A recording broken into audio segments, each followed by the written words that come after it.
hapon po sa bawat isa at welcome po sa kapihan sa PIE Romblon. Ako po si Paul Jason Foss, ang Information Center Manager po ng Philippine Information Agency Romblon. No? Ngayong hapon, nagbabalik po tayo no, sa ating regular no, na kapihan para mag-discuss muli no, ng mga ng iba't ibang proyekto no, ng pamahalaan para sa ating mga kababayan no, na nanonood sa iba't ibang channel po na napapanood po itong ating programa. Ngayong hapon ay makakasama po natin ang mga personnel naman po ng Department of Science and Technology, Provincial Science and Technology Office, Romblon. Yan ay sa katauhan ni Ma'am Lynn Frelda at ni Ma'am May Angelica Famini. Ayan. So, nakikita po natin sila sa ating screen. So, bago ang lahat, no, magpapasalamat muna tayo sa Ojongan Public Information Office sa pagbibigay po ng venue para sa ating programa. Naging partner na natin sila nung nakaraang taon at nagpapatuloy po ito ngayong 2025. So, kasama pa din natin ang mga partner din po ng Philippine Information Agency, ang mga miyembro ng Romblon Media Association. At ito naman po sila Sir Awe Eranes ng radyo natin Ojongan at si Sir June Fidaka naman na nire-represent po yung Romblon Sun. No? Nag-work din po siya sa Office of the Mayor ng LGU Ojongan. So sige po, magsimula po tayo sa ating isang oras na talakayan kaugnay sa mga programa po ng DOST. Ma'am Lynn, Ma'am May, no? Sige po, paunang mensahe po muna bago po kayo mag-share po. Bati po muna kayo.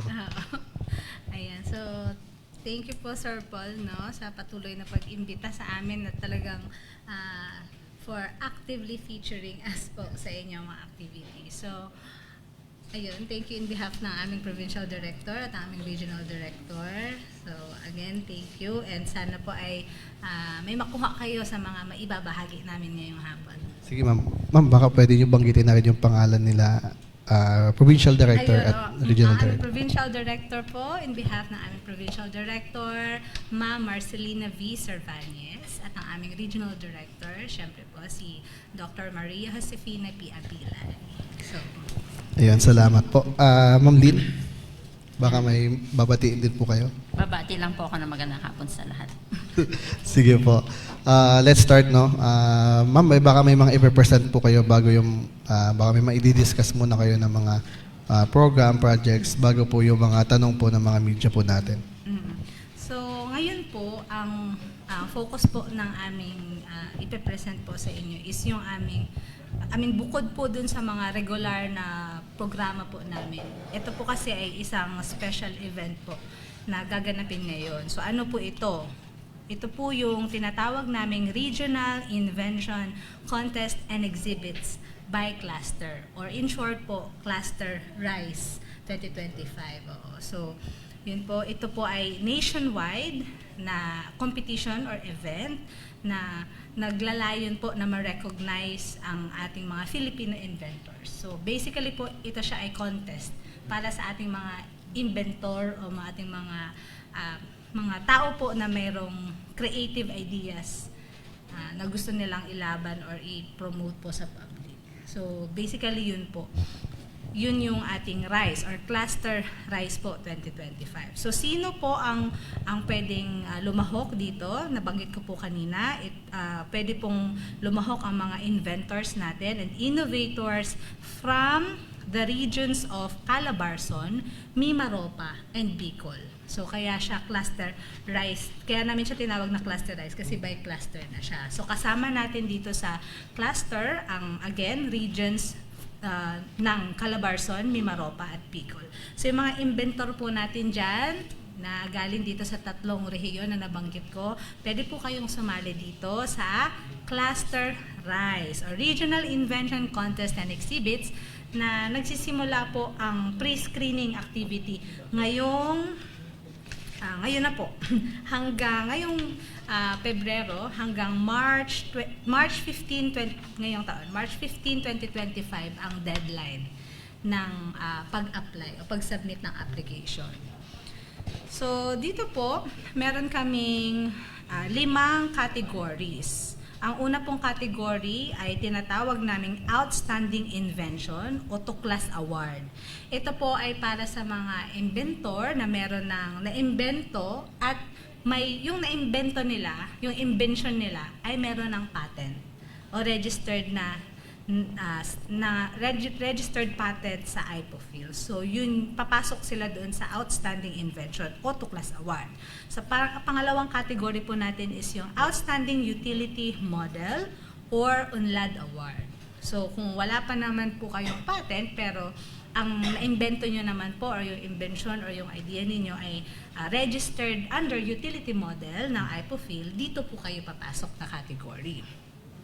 Meron din pong category para sa mga entries po na merong industrial design na protected po ng industrial design po na IP protection. So, yun po, again po, dapat po ito ay officially registered under IPOPHIL. So kapag industrial design po ang nakarehistro doon sa invention or sa idea or doon sa, kasi ang industrial design po more on drawings and design. Yun, pag meron na po kayo industrial design, dito po kayo papasok sa Outstanding Industrial Design o Banghay Award. So meron din po categories for researches. So kung ang tawag namin dito ay Likha Award at Sibol Award. So sa Likha Award, papasok po dito yung ating mga creative research. Ayan, creative research that encompasses research or inventions that are in the process of registration. So kung hindi pa registered sa IPOPHIL or wala pang kahit anong registration for protection, ay pwede po kayo pumasok dito sa Creative Research po or Likha Award. So, kung kayo naman po ay mga estudyante, ayan, kung college student or high school student kayo na may mga magaganda kayong research ideas or research papers po, papasok naman po kayo sa Outstanding Student Creative Research or CIBOL Award. So, total of 5 categories po yun. Sige po. Ma'am, itatanong ko lang, no? Ano po yung purpose nung yung event po natin para ba maka-kolekta ng mga invention o paano ba tayo makakatulong sa mga inventors dito, lalo na sa Romblon? Yes, sir. So, yun nga po, major objective nito is ma-recognize natin yung creativity ng ating mga inventors and innovators at yung kanilang yung mga gawa nila, yung mga innovations nila. Also, kapag nanalo sila dito, syempre may cash prize yun. And bukod pa dun sa cash prize is meron pa silang chance na maka-avail ng iba pang grant sa DOST. Hindi naman ibig sabihin po na inventor is may naitulong ang DOST para makasali po sila. Hindi naman ganun. Hindi naman. Okay. Open to all individuals pa ito. Open Okay. to public. Kailan ma'am ang gaganapin ito? Nagsimula na po ngayon, sir, ang ating Yung application. mismo, yung contest proper nila, yung events nung para malaman kung sino-sino yung mga Oo. Bali ngayon, sir, ang schedule pa lang po kasi ngayon ay submission of entries pa Alright. lang po. Ang deadline niya is March 15. Okay, so kailan So, after po nitong submission of entries, after ng March 15, magkakaroon tayo ng pre-screening activity. So, iaalisin nila yung mga hindi pumasa dun dito. Isi-screen muna nila application. Actually, to be announced pa yung final. Alright, yun yung gusto ko final, malaman. yung final, Date na. yung Okay. final date kung sino yung mga, kung sino yung mga na-qualify na sa Okay. pre-screening. May mga na ba kayo ma'am? May mga nag-ano na ba? Intention na para sumali. Opo, kasi meron na po. Kasi meron na po kaming initial communication po sa mga schools na dati pang sumasali dito sa RISE. Dito sa 5 kategory na to, mayroon ng mga Ang alam ko po is for college and high school pa lang, sir, kami may Okay. nakuha. Pero di sa limang categories na to, mayroon ng mga nag-intend para sumali. Meron na, sir. Okay. So, last year ma'am, may mga, ginaganap din ninyo to last year. So, Hindi last year po. Ito ay every- every Every 2 years pa ito so nangyari. ano pala to? Binyal. Kasi po sir, after dito sa cluster rice, yung mananalo dito, magpo-proceed sila sa NICE. Sa Okay. national naman yon, National Innovation Yung Invention nakaraan ninyong kuwan, ilan ang ang contestant na sumali? 2 years Yung ago. last 2 years, ilan ang mga sumaling mga participants? Ano Sa- ba yun? Sa schools, Sa schools po, may kasama ang Loc National High School. Okay. Suki po natin sila sa RISE. Isa sila sa mga very competitive na schools ng DepEd. And RSU, Okay. College of Engineering, sila po yung talagang masasabi natin na talagang Regular. isa sa mga regular na Sino ang nanalo Sumasali sa nung contest. nakaraan na yon? Ah, Sa level dito sa atin. Meron po ang College of Engineering, Sir Manny Ladera. Actually, nag-proceed po siya sa regional and national. Ano ang kanyang sinubmit na kuwan? Na kuwan? Yung king contest niya na sinali ano? Yung kanya po ay nasa area ng agriculture. Agriculture. Opo, na connected din sa course niya. So, anong klaseng invention ang ginawa? Invention ba? Research o paano? Research niya. Research. Sa Cibol Award siya. Ayun. Kasi iba-iba ito eh, di ba? Mayroong, dito sa with patents na ito, siyempre ito ay existing na yan, ibig sabihin.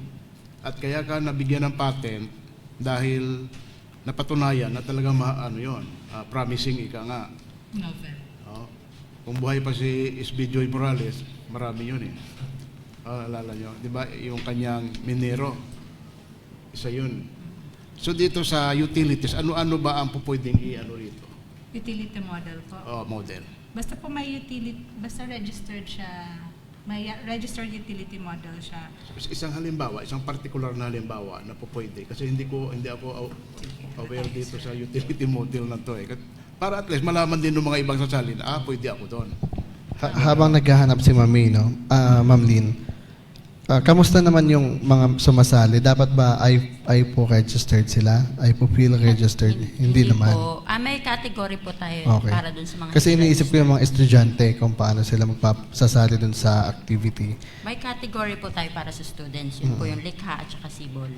So, pwede sila sumali. Oh, yes po. Kaya yung ating mga students ng Loc National High at saka RSU ay nakakasali. Yung mga private individuals, example, hindi sila member ng school, hindi STI. member ng academe, nakakasali ba sila? Pwede ba sila sumali sa ganun? Opo, lahat po talaga, actually nakikipag-coordinate po kami sa DepEd. Lalo na yung DepEd na may mga schools and students na talagang into research. Sila po talaga yung una namin in-encourage na sumali. And yung mga inventors po natin, previously na po kasing nangyari din ang RISE dito sa atin noong 2017. Kung maalala niyo po yung Regional Science and Technology Week. Okay. Noong 2017, nagkaroon tayo ng RISE, which is madami din pong participants na Yung sa Braceli. lumanon. Yung sa Braceli School? Yes Okay, po. naalala ko. Kung maalala niyo po si Sir Gabote, yung kanyang invention, si Sir Ayet din po sumali. Kasi yun nga, katulad din na Doc Ayek na wala na sa academe, pero may mga invention sila na pwedeng isali kasi iniisip ko paano sila sasali, wala sila dun sa academe. So pwede pala. Apo, kasi isa din po sa objective nung activity ay matulungan yung mga inventors natin na ma-register yung kanilang mga invention. Sige po. Dito Ma'am Sakwan, industrial design. Ito kasi ay sigurado mechanical ito, di ba? So ano-ano ang doon sa previous na event, ano rin ang isinali kung may sumali dito? Anong particular na industrial design ang isinali? Wala pa po tayo sa industrial design, Wala sir. pa. Ang usually ay ibig sabihin, research. sa and- ngayon pa lang kung sakali magkakaroon. Yes po. Kaya, Kasi pwede kasi rito yan, yung mga ginawa mo, yung mga machine, yung mga makina na tubig ang gatong, yung mga ganon. Actually sir, yun yung utility model. Ayun. Apo. So, Yung papasok siya industrial sa design utility. kasi more on design lang siya, drawings lang siya. Wala pa siyang kumbaga physical representation ng ano. Pwede dito So sila. sa utility model, yun yung meron na siyang may physical representation na siya. Para siyang improved version ng isang machine or ibang example po nito yung kay Sir Bill po, registered na siya for utility Yung model. kanyang kawayan. Yung broom po Broom, niya, yung oo. walis, soft broom po yun. Yung walis tambo niya, ay refillable. Natatanggal yung ulo. Ah. So, pwede mong ma-recycle yung handle, papalitan mo lang. Kasi usually po, di ba, ang Yun ang- nasisira, yun ang nasisira. yung ulo, yung Yes. soft, yung tiger grass. Oo. Yes. So, tatanggalin mo yun, papalitan mo yun ng bago. So, recyclable yung handle. So, utility model po siya. It's not exactly bago yung product, pero meron siyang bagong konsepto na inilagay doon sa product na yun. So, yung pasok yun sa utility model. Yung Pisay, ma'am, nagsumali na ba ito last activities ninyo? Yung mga taga-Pisay, may mga sumali na. Alam, ngayon siguro mayroon kasi madami silang mga ganun eh. Pag si Raha, yung mga electrical na mga kwan, nakita ko kapo, nag-submit siya eh. So, pwede yung isali. Apo, Yung may, mga ganun. apo, may So, papasok invitation yun po sa kami. utilities, yung ganun, yung Apo. design pa lang. Okay. So, maganda ito na malaman ng lahat para marami ang sasali. May data po ba, ma'am, no, ang DOST kung parang directory ng mga inventors dito sa atin? Yan. Actually, yan yung gusto naming magawa. Kaya, yun, we are also calling all inventors and innovators po sa isang event. To be announced naman din ang schedule nito. Pero sana ay may mga... May sumali.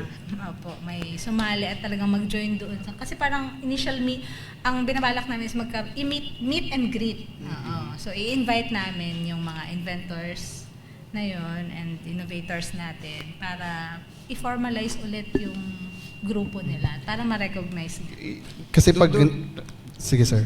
Kasi pag ganyan no na may mga natutulungan yung mga inventors, kasi hindi sila magsasawa na mag-isip ng bagong idea. At mas nakaka-proud kasi galing dito sa probinsya natin yung mga inventor na yan. Yun po, balak natin Doon sa sila mga sumali na, i-organize. wala, may ano ba, may plano ba ang DOST na tulungan sila hanggang sa makapagbuo talaga ng yung tunay na invention na talagang po pwede nang For mag-apply. commercialization. Yes po, sir. May mga funding windows, may mga grants po ang DOST at may mga funding opportunities po ang DOST. Hindi lang po within the regional office kasi kami po, under kami ng DOST Mimaropa. So marami pa po kaming attached agencies na pwedeng tumulong po. Isa dito yung DOST TAPI. Actually, sila yung ano nito, yung Ano main po yun, ma'am? po. DOST TAPI. TAPI. Ano po yung Technology TAPI? Application and Promotion Institute. Yan, TAPI. Opo. Si Sir Jun baka may tanong. Good afternoon, ma'am. Yes po. Kung aking i-recall, mayroong ginanap na, ano ba yun, except doon sa Bratzelli noon, sometimes on 2017. 2012 o 2015, 2017. 2017 ba yun, yung presentation or exhibits ng iba't ibang technology. RSTW. Yun ba halos magkahawig at saka ito? Hindi po. Ito, sir, ay contest. Contest. Opo. So, ibig sabihin, dapat dyan ang apply na entry for screening ay yung complete technology, yung technology na. Ibig sabihin ay kung halimbawa mayroon akong discover ng isang gadget, ibig sabihin ay apply ko yun as entry na itong gadget kong ito ay usable na. Pwede, sir. Pero hindi lang limited doon. Kasi meron tayong categories for research lang muna. Kung research pa lang. Creative research, papasok yun sila sa Likha Award na category. Kung kayo ay, ang research nyo ay college and high school level na research, pero may potential, meron din kayong category para doon. Ang tawag namin is Outstanding Student Creative Research or CIBAL Award. So, ibig sabihin, kung halimbawa sa isang example ay mayroon akong anti-diarrhea na discover na capsule para sa animal, pwede ko nang i-apply as entry? Yes. Yes, sir. Opo. Pero, May patent na ba? Pag wala pang patent, yun, sa creative research. sir, pwede na. Pwede pala.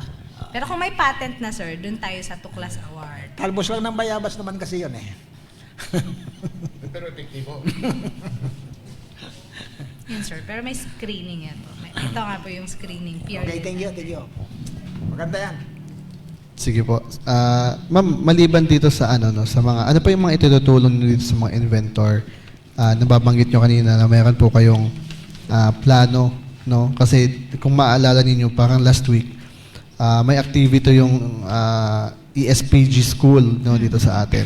At may mga estudyante na dinisplay kung yung mga skills nila sa pag-ano ng robotics ay magandang ano po yun, no? Magandang pangitain na may mga estudyante na nahihilig po sa teknolohiya natin. So, may mga plano po ba kayo para sa mga ganun?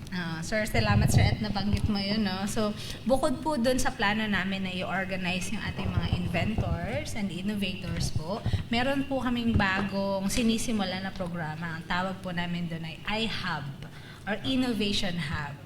Po. So, para po siyang co-working space. So, magbibigay kami ng isang space po siguro sa aming provincial office. Then, meron po siyang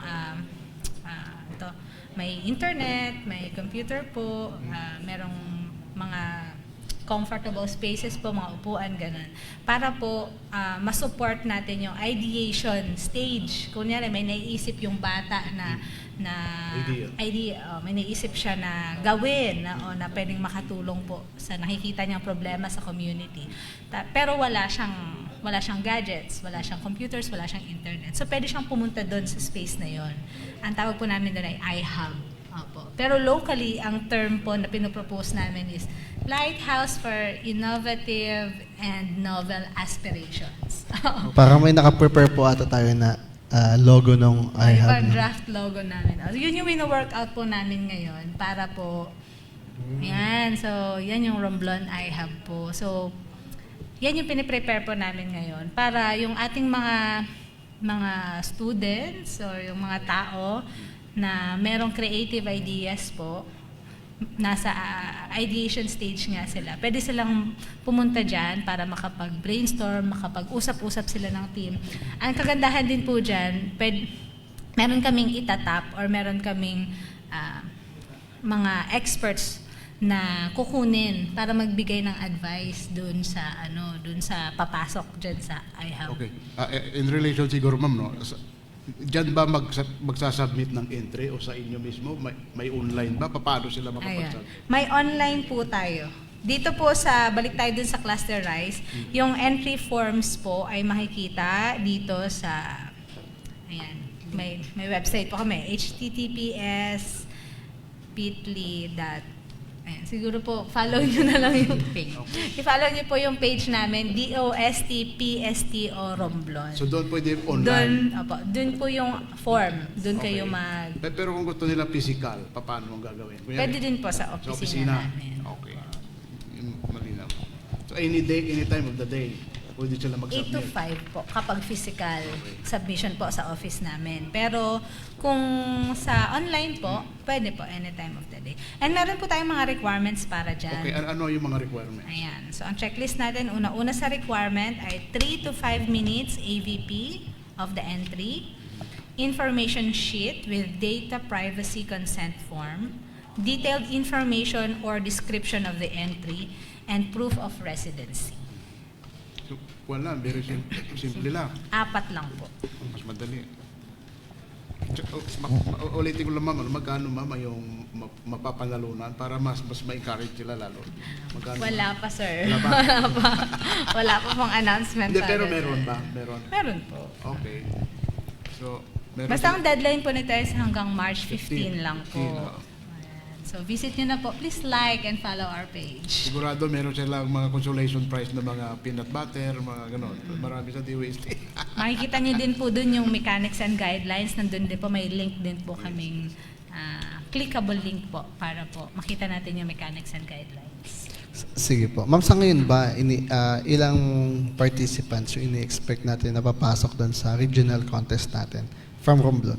Papasok pa lang, sir? I mean, Makakapasa? Hindi natin. apply yung possible na mag-apply. Kasi kung may trend from 2 years, 4 years ago, ilan yung target nyo na mag-apply dun sa mga categories?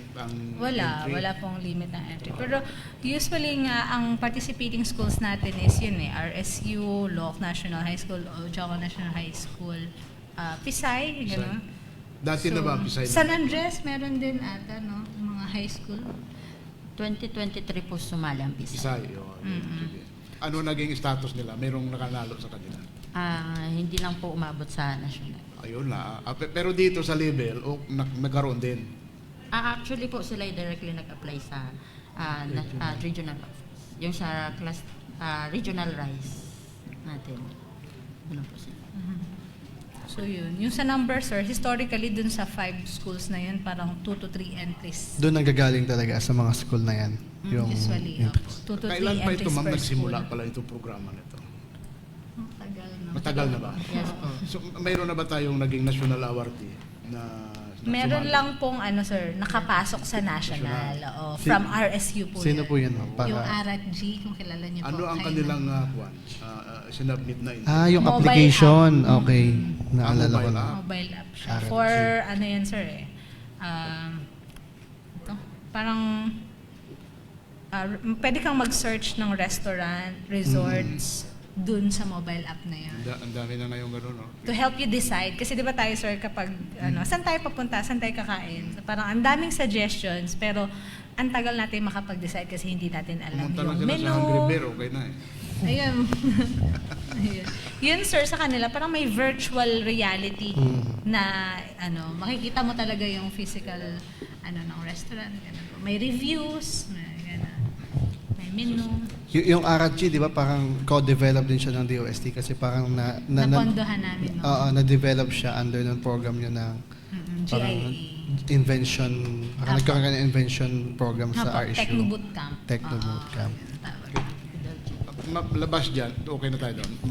Iba pang programa ng DOST sana. para Sige sir, baka may tanong pa po kayo or baka may i-add pa kayo ma'am dun sa ating upcoming activity. Baka meron ka pang ibang maidagdag bago tayo lumipat ng topic. O yung mga panawagan nyo doon sa mga gustong sumali. Apo.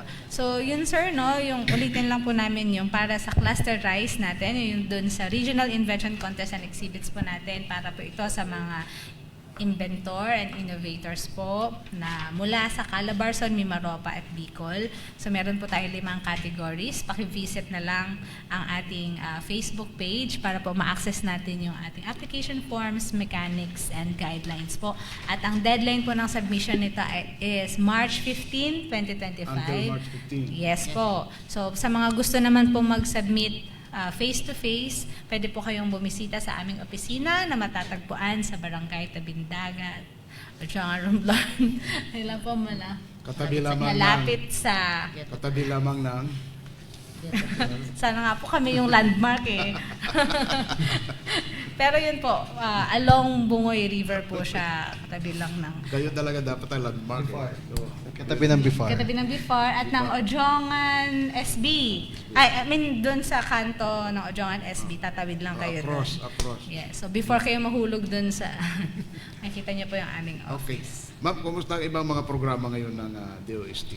Ayun, so bukod dun sa Cluster RISE, meron po kaming, ito ay medyo batang programa pa po ng DOST. Ang tawag namin dito ay Innovation for Filipinos Working Distantly from the Philippines, or Mga I-Forward. abroad ng target nyo dyan? Yes, target naman po is OFW. OFW. So, na gusto nang umuwi dito sa Pilipinas para po For good.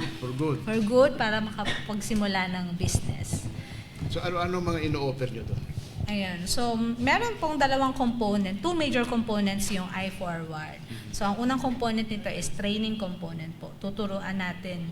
Kasi, syempre mga OFWs natin, hindi natin sigurado kung marunong sila talaga Sa business, business. oo. So, before natin isalang sila dun sa business talaga, tuturuan muna natin sila kung paano mag-manage, mag-handle ng business, kung tama ba yung pinapasok nila.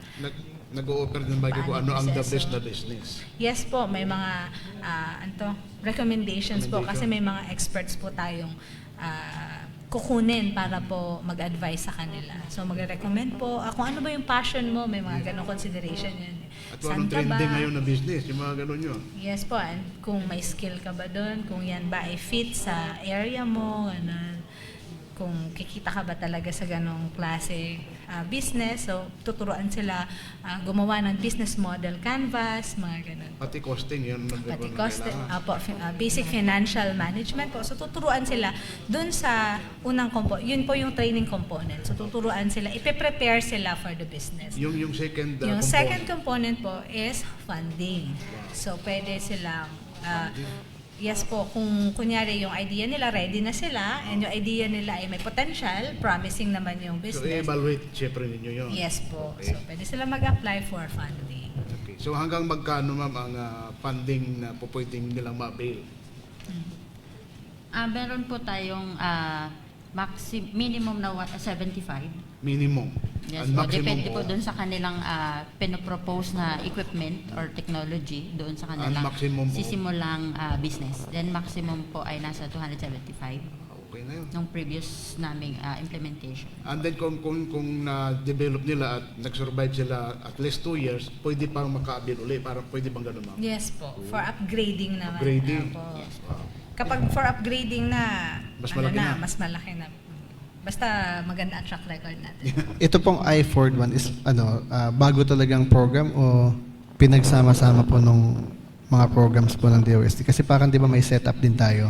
So ibig sabihin yung mga beneficiaryo nitong program na ito na bago, pwede din sila pumasok doon sa setup. Yes. Okay. Apo. Yun yung component 2, yung okay. phase 2 actually ng So, set up na siya. Setup yung two. yung funding Yung is funding. under setup na. Pero yung program talaga is kapag OFW ka ay forward talaga. Maganda po yan, ma'am. No? Sa ngayon ba may mga nag-interest na mag-apply Opo. dyan sa program niyo na yan? Meron na.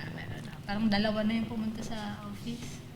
Ano yung may mga kamag-anak sila na nasa abroad? Ano po yung status Yes, nila? pwedeng ganon. Pwede pong ganon. Kunyari, yung kamag-anak nila is nasa abroad pa.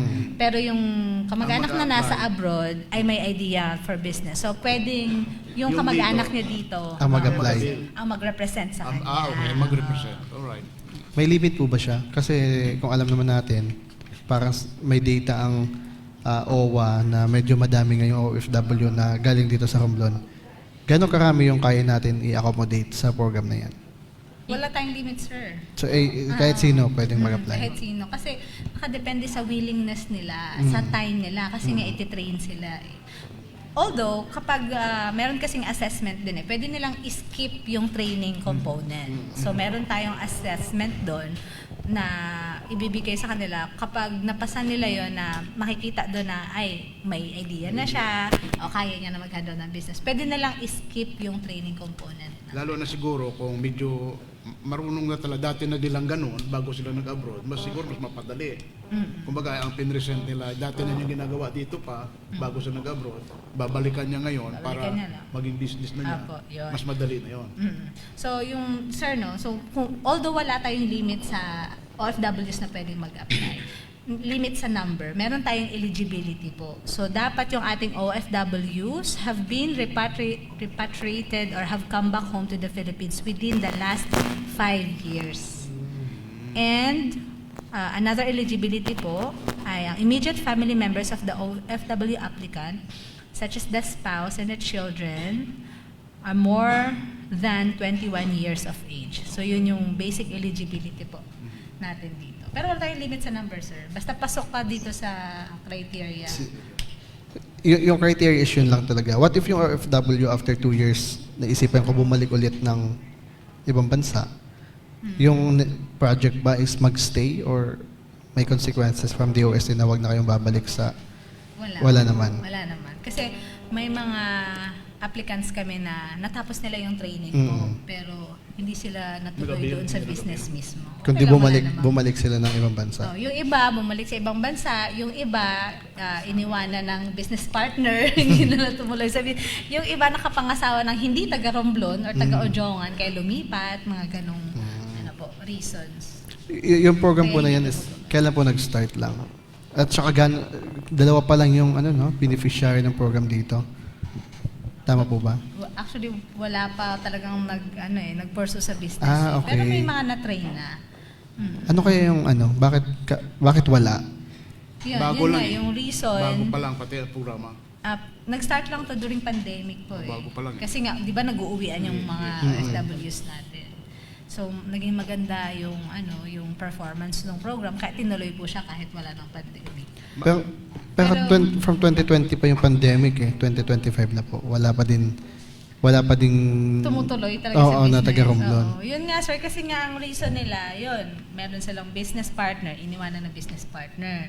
Tapos yung iba, nakapangasawa ng taga-ibang lugar, lumipat siya, so doon na siya tumuloy ng business. So hindi na namin siya under Pero ganun dito. pa din yung inavail niya na program? Or iba Ay, na? forward pa rin. Hindi naman. Kasi natapos naman niya yung training component. Wala lang siyang, hindi na niya lang siya inavail ng tumuloy 2. doon sa funding. Okay. I see. Sige po. Kumusta ma'am yung non-OFW, yung mga local na programa nyo na mga binibigay sa ating mga kababayan? Ano-ano itong mga ito? Yan. Kung hindi ka OFW, pero may business ka na engage po sa value adding or manufacturing, ayan. And pasok kayo sa priority sectors namin like food processing, metals and engineering, health and wellness, at marami pa pong iba. ICT, agriculture, yan yung mga pwede kayong mag-avail nung setup or Small Enterprise Technology Upgrading Program. So, ma'am, ilan na yung mga setup ninyo na one? Alam ko marami na yan eh. Yes, po. Mga ilan ngayon? As of the moment, mga ilan na yung Hanapin niyo setup si ninyo? Madam Lynn. At para Simula po malaman, noong 2008, nagkaroon na po kami ng 182 firms. 2008. Opo. Actually, 2004 po siya, Nag-start. nag-start. Then, yung full blast implementation po sa ating probinsya in 2008. And as of now, naka 182 firms na po tayo, or businesses na natulungan sa buong probinsya. And meron na din po tayong mga, naging mga negosyante na hindi lang natulungan ng isang beses, kundi nakaroon din ng 3. Nakaulit. Kasi, nakaulit kasi maganda yung performance nila sa program and talagang andun yung kanilang pangangailangan pa para i-improve yung kanilang production. Which is maganda din pong indication na maganda yung naging epekto ng programa sa kanila. Sige po. Ma'am, balikan ko yung sa mga OFW. No? Baka may panawagan kayo sa mga OFW dati na mag-avail ng program kasi sayang eh. 75,000 hanggang 275,000 yung pwede ma-avail sa program. So, sige po, baka may panawagan po kayo. Yes po, para sa ating mga OFWs dyan, na papasok po dito sa ating iForward PH po ng DOST, pwede po kayong pumunta sa aming opisina, ayan, sa Barangay Tabindagat po, dito sa Ojongan, Romblon, malapit po kami sa BFAR along Bongay River. Pumunta po kayo sa office or pwede nyo rin pong i-visit ang aming Facebook page para po sa mga karagdagang impormasyon. So hanggang February 28 na lang po yung application natin. So sana 28 po ay na lang? ngayong week. Hanggang Friday na Friday lang. na lang. Oo, hanggang February 28 na lang po. Hindi ba yung mama, wala kayong balak na i-extend yun, yung gano'n? Depende po sir sa sa central office po kasi sila yung nagsiset ng Ano po yun? Tapos after 28, next year na naman? Or wala na? Next year naman. Next year na naman. Depende pala sir Taon-taon sa naman siya. availability ng fund, syempre. At kung itutuloy pa rin itong programang ito. Pero sa ngayong taon po, ang deadline of application natin ay February 28, 2025. So pumunta po kayo sa aming opisina or i-visit nyo po ang aming Facebook page. Okay. Sayang po kasi kung walang taga-Romblon na mag-avail, lalo na nga, di ba? May mga taga-Romblon na naapektuhan ng giyera sa Israel. So, sana maka-avail din yung iba doon. Opo. Sige po, baka may additional po kayong tanong, sir? So, Kayo, yung ma'am. iba nyo pa mga programa, pwede nyo nang magawa kung ano pa yung iba pa yung programa. Baka may dadagdag ka sa Yung setup. ongoing at kung ano pa yung mga upcoming yung mga program. So, Okay. meron pa.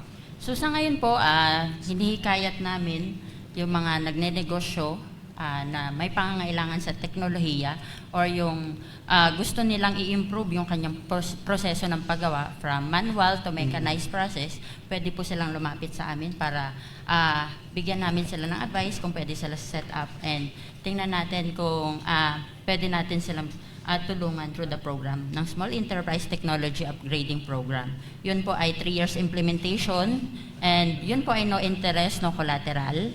Yun po talaga ang layunin nun ay i-improve or i-upgrade yung pagpoproseso ng paggawa ng ating mga nagnenegosyo. isa din po sa gustong tugunan nun, yung masagot yung problema pagdating sa productivity. Yun po kasi yung main goal. Na kumpara sa demand, hindi kayang tugunan yung supply. Kumbaga yung demand versus supply. So yun yung gusto namin tugunan. Mas mapabilis yung paggawa ng mga produkto. Lalo na po sa ngayon na mas nakikilala na yung ating probinsya, na lalo na katulad ng mga pasalubong na items like yung shapes, isa po Locally sa made magandang product. isa po sa magandang halimbawa or success story ng setup. Kasi dati simpleng negosyo lang, ngayon may sarili na siyang production facility na produkto din po ng programa, and yung kanyang packaging na improve lahat po. So pwede po silang dumulog sa aming opisina para po sa programa ng setup. Kailangan lang po sila i-registered sa DTI, may BIR registration, may mayor's permit, and the rest po ng requirements ay papaliwarin na po namin sa opisina. Okay. Ma'am, ano yung mga may mga produkto na maisingit mo lang ito kasi ito kadalasan ang nagiging kuha ng yung mga maliliit natin kusyante. Yung mga labeling, yung packaging nila. So paano ano-anong gagawin nila para matulungan ninyo? Ano-anong dapat gawin? Lalapit lang po sila sa amin sa opisina and Ano ang mga itulog pwede sa amin niyong kung ano gawin yung mga tulong?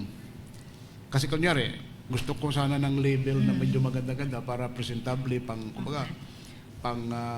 pang export ng mga gano'n. So, ano po may extend na tulong?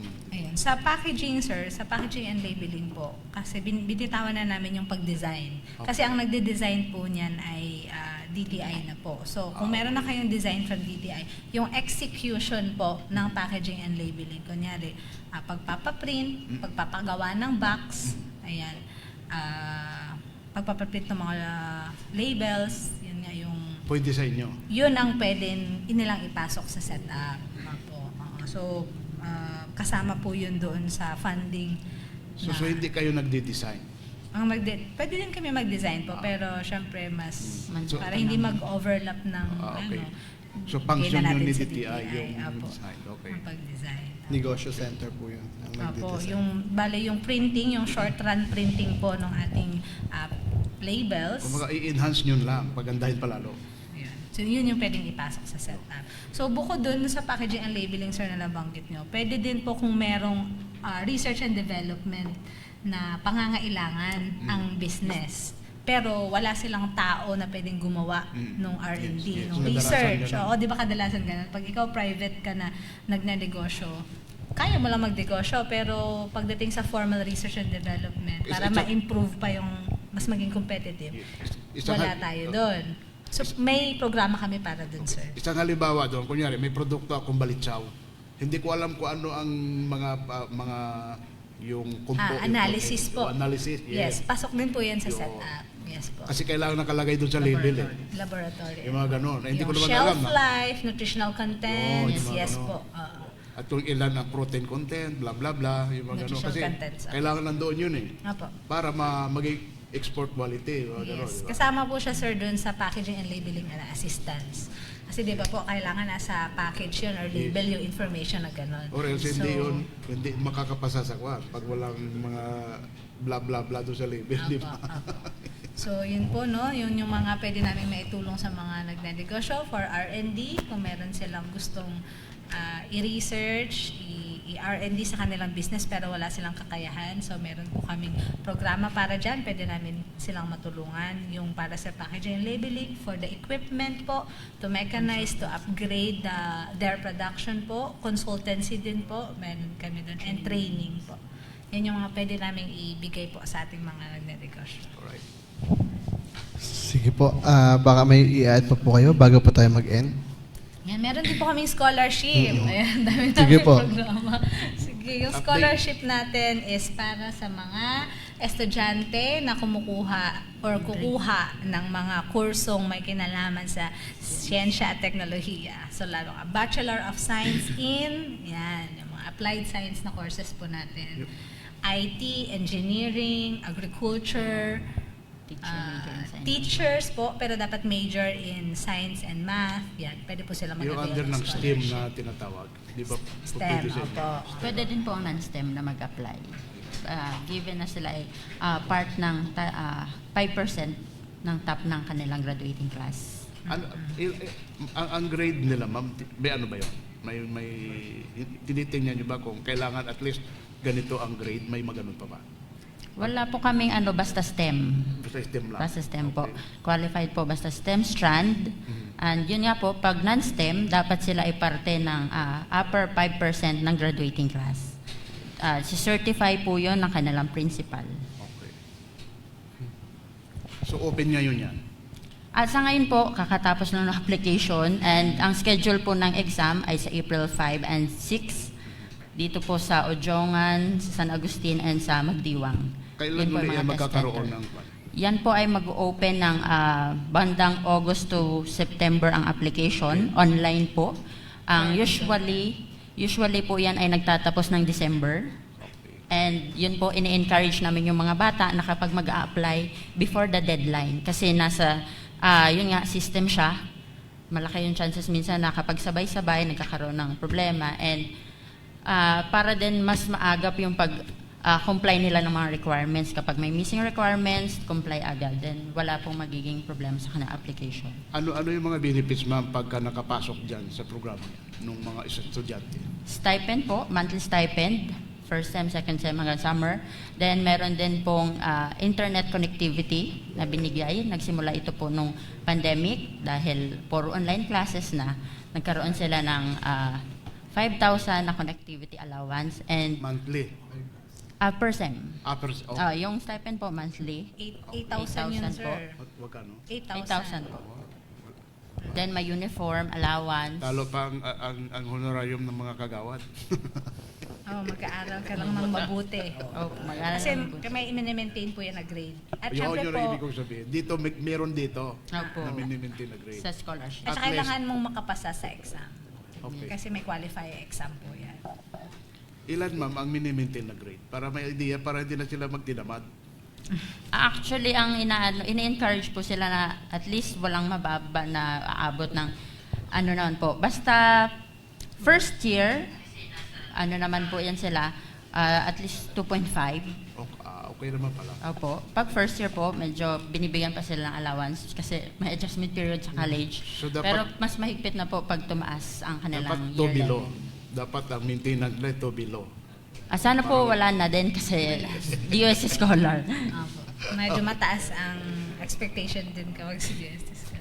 Pero ano po yun GWA? General Weighted Oh, yes. Grade to every sem. At least may idea na sila. Yun po, no? Yun ay para sa undergrad, yung around August to December po ang application period. Pero meron pa kami isang scholarship for sa mga third year students na junior level science scholarship ang tawag namin or JLSS. Nagsa-start po ang application niya ng March to June. So baka mag-start na next month to June. So abang-abang po kayo ng announcement. Open sa lahat ng estudyante. Yes po. Basta nasa pasok. sa S&T fields pa rin po na courses. Yung Pasok sa binanggit po priority namin na courses. engineering, IT, agriculture, education major in math and science po. Science. And basta priority courses po under ng DOS scholarship program. Apo. Marami pa po yung priority courses, sir. Pwede nilang i-visit din yung website. For ng other US. information. Yes po, online application din po yung JLSS. Okay. Ma'am, nababanggit nyo na magkakaroon ng exam nung papasok ng first year, di ba? April? Yes po, Apo. April 5 to 6. Nabanggit nyo din na 3 po yung magiging Test testing center. Madami po ba yung nag-apply? Opo, actually, Ilan kaya po po yung siya, total? kaya po siya dinivide sa 3 para din hindi mahirapan yung ating mga estudyante. Kasi yung travel time, yung expenses din during exam. So, hinati po yung mga taga-Tablas, mga taga-Isla, nilagay. And like, sa Magdiwang po, yung 3 munisipyo, doon na lang po para hindi na rin masyadong magastusan yung ating mga estudyante. And previous year po, umabot tayo sa 500 plus na applicants. This year po. This year, check ko lang po yung final count. Pero dumami. Opo, Nalagpasan yung 500. Every year talaga dumadami po ang ating application. Ano kayo nakikita nyo? Bakit yung trend is tumataas? Madami bang estudyante yung naging interesado dun sa S&T courses at yung program ng DOST? Siguro isa yun sa reason, sir. Madaming nagiging interested sa STEM. Mm-mm. And also, nakakatulong yung mga review classes po kasi meron, Mm, nagbibigay kami meron na ng ngayon. May review classes. sessions po. Opo, review sessions na pinangungunahan ng aming opisina. So, para mas malaking chance nila na pumasa. So, ibig sabihin, may malaki yung accomplishment, kaya nadadagdagan yung mga scholars na nakakapasok. Pero yung pumapasa, depende pa din or may limits siya? Walang limit. Wala din. So, depende kung sino papasa at Opo, bibigyan ng ano. basta mo yung exam. Okay. Ayos. And maganda. malaking tulong din po talaga yung, like yung, kung naririnig namin yung mga kwento ng mga scholars namin, laking tulong po sa allowance, yung mga gadgets na nila na ginagamit sa, lalo nung nag-pandemic, nung nakakabili na sila ng laptop, na napoprovide na nila yung mga pangailangan nila sa pag-aaral.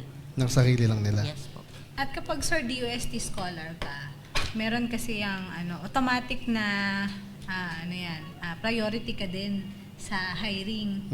Lalo kapag meron kang meron kasi kaming scholarship na may required return of service na kailangan nilang magturo sa DepEd. So, kapag DOST scholar ka, anong Mas scholarship priority. yun? Yung may undergrad. Yung required sila na magturo. May return of service. Yun po yung sa JLSS, RA JLSS. 10612. Automatic yun. Priority sila sa nababypass nila yung sa DepEd na. Okay. Yun po kasi actually ay in partnership naman po with DepEd. Kasi yung layunin ng programang yun, tugunan yung pangangailangan or kakulangan sa mga S&T teachers. So dahil nagdagdag po tayo ng 2 taon sa pag-aaral ng mga students, so may shortage. So yun po yung binigyang at sagot ng programa. Opo, kasi yung mga scholars natin, kahit hindi sila education graduate, binibigyan pa rin naman po sila ng training kung paano yung field ng teaching. Kahit sila engineers, bibigyan sila ng training para at least pag nandun na sila sa field ng pagtuturo, hindi po sila masabing culture siya. So, yun po yung... Equipped na sila. Opo. Kaya, Yan po ang JLSS. magandang opportunity din for employment. Sige po. Baka wala na po kayong tanong. Baka may i-add po kayo, ma'am. Bago tayo mag-end. Panawagan. At bali yung sa iForward po, yung latest na implementation this year, ang maximum niya na po ay 500,000. 500,000 na. Yung From previous na maximum. 275 po. Tumaas na. Opo. Ang laki na. Tapos dapat sana may mag-avail. Kasi sayang. Eh. Mag-apply lang po ng mag-apply kasi tuloy-tuloy. Pero application form lang naman yung ipapasa nila sa office. Kasi idadaan pa naman sa training kasi, no? Yes, po. Oo, sana Kung wala madami ka pang mag-apply. idea, kahit wala ka pang idea kung anong business ang gusto mo, pwede Pwede kang mag-apply. tulungan dun sa Mag-avail ka, Paul. training. Pero paano po kapag yung OFWs hindi naman uuwi, tapos ang makikinabang lang yung family? Pwede ba yun? Basta may immediate family. Yes, yung immediate family. Pwede mag-represent. Kunyari, papa mo nandun, pwede mo di ba? Pwede mo i-avail yung program, yung kanyang kwan. Kumbaga siya ang mag-ano rito. Apo. Mag-implement. Ayun. Paul, Oo, kailan? tapos kapag umunlad na yung business niya, pauwiin mo na yung papa mo. Ganun naman kasi talaga yung layunin nun na matulungan natin silang bumalik dito at magkaroon silang stable na source of income dito. Sige po. Ma-put up ka ng radio station eh. Sige po, ma'am. Salamat po no, sa time na binigay niyo po sa amin no, ngayong hapon. Sige po. Huling panawagan naman po ninyo. No?